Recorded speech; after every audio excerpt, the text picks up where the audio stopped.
Very basic questions. Just for the record, I need you to state your name, who you are. My name is Sandra Guy, and I'm a parent of two MPS children. My next trip up.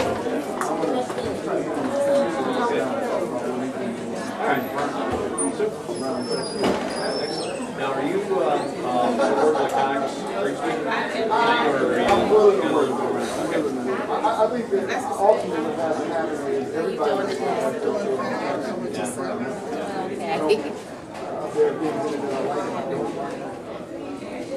Go ahead, we can stop for it. Not by myself. I'm a Okay. All right, thanks. I can do more than one interview. Let's get back to this interview. Okay. Now, anyway, we left off at you stated your name and everything for the record. Don't worry, I'll edit all this. So, okay, you stated your name and everything for the record, right? Right. And I believe that when I first met you, you told me you were living in Alabama, correct? Yes, I was. And did they have mayoral takeovers down there? Yes, I did. And as a parent, what did you think of the school system when it was under the mayoral takeover? I thought it was a lousy system for the simple fact that a lot of the parents didn't really have a say-so of what goes on in the school. It was more district, whatever the district had to say, that's what you had to go about. So it was lousy. So you didn't like it because from a parental aspect that there was very little impact that parents could have on deciding what schools their kids could go to? Exactly. They took that right away from you, couldn't decide? Right away. Name some of the other things that you thought were unfair as a parent. Unfair is they move too fast when children, how would you say it? You know, just don't pick up things faster than other children. They move too fast. They on a schedule. They stick to it and they keep it moving. Where they saying no child left behind, but in reality, a child is left behind. So just as a parent, you didn't like being under that governance structure. No, I did. And before the takeover, could you pick what schools your kids would go to?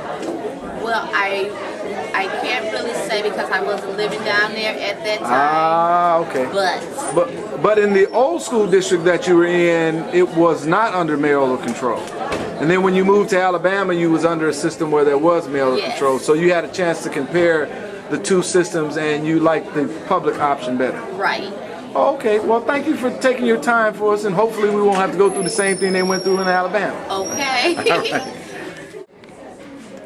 All right, and here's one of the young dynamic up and rising stars in our community. I just wanted to have somebody to make sure they could spit it to y'all like they do at the street level. And this young man definitely don't have a problem with speaking his mind. So tell me, I know earlier when we talked, Lee, you told me that you was just starting up to do your research on the takeover and everything. But since that time, tell me what your perspective is on the situation. Well, you know, I still stand against the mayoral takeover.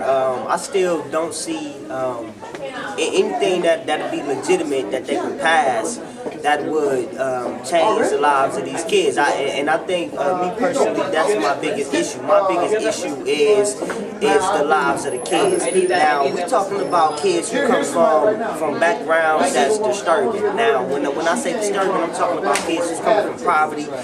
Milwaukee is third in the nation when it comes to child poverty. We're talking about a city that has maybe top 5 when it comes to AIDS. We second in the nation when it comes to teenage pregnancy. Gun violence, we top 5 in the nation when it comes to youth gun violence in the city of Milwaukee. We second in the nation when it comes to black male unemployment. So we're talking about kids who's coming from lives whose backgrounds have always been disturbing for a long period of time.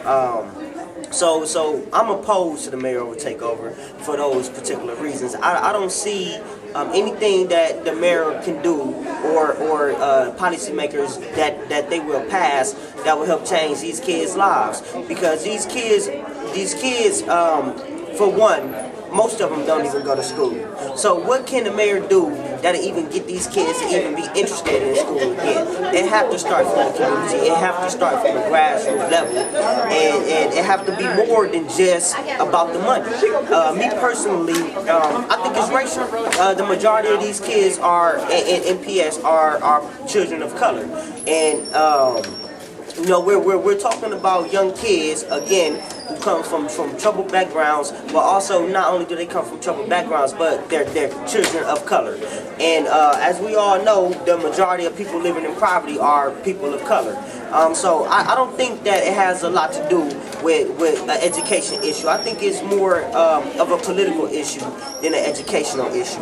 Also, if the mayor really wanted to put a change in here, well, Milwaukee has a policy to where though teachers will not be able to teach in MPS schools if they don't stay in MPS. Now, we could be turning down a good number of teachers just because they don't stay in MPS, just because they don't live in Milwaukee. So if they really wanted to do something, then first of all, let's hire teachers who may not be from Milwaukee. Now, don't get me wrong, we need teachers in the city of Milwaukee so they can teach these kids, and we need teachers of color in the city of Milwaukee who can teach these kids, because what it boils down to is these kids have to be able to identify with somebody that they can see on a regular basis. So we need teachers who's young men of color who can associate with these kids and pull these kids in and get these kids to see a different way than just a teacher who they may not be able to identify with because of their living environments or their background.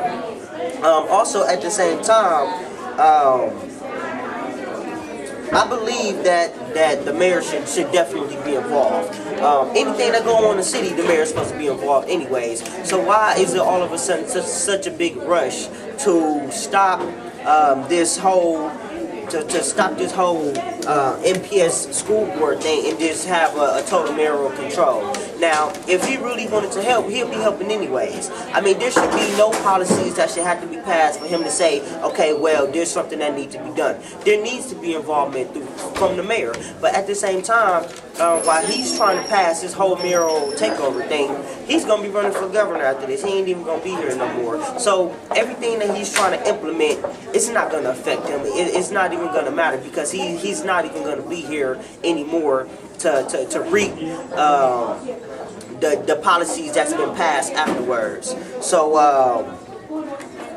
you know, I'm strongly opposed to the mayoral takeover, and I'm not sure if I'm going to have a chance to give my public testimony today because I actually have to leave and go to work, but I just wanted to let it be known that there's nothing that the mayor can do or nothing that the policymakers can pass that will help save these kids' lives, because first of all, it has to start in the home. Then after that, it has to start in their community. Again, I want to go back to kids growing up in communities where they hear gunshots every day, where you know, mom may be working 2 jobs, not home, not home for kids when they get out of school. At the same time, these kids may not have nothing to eat to keep them focused in school.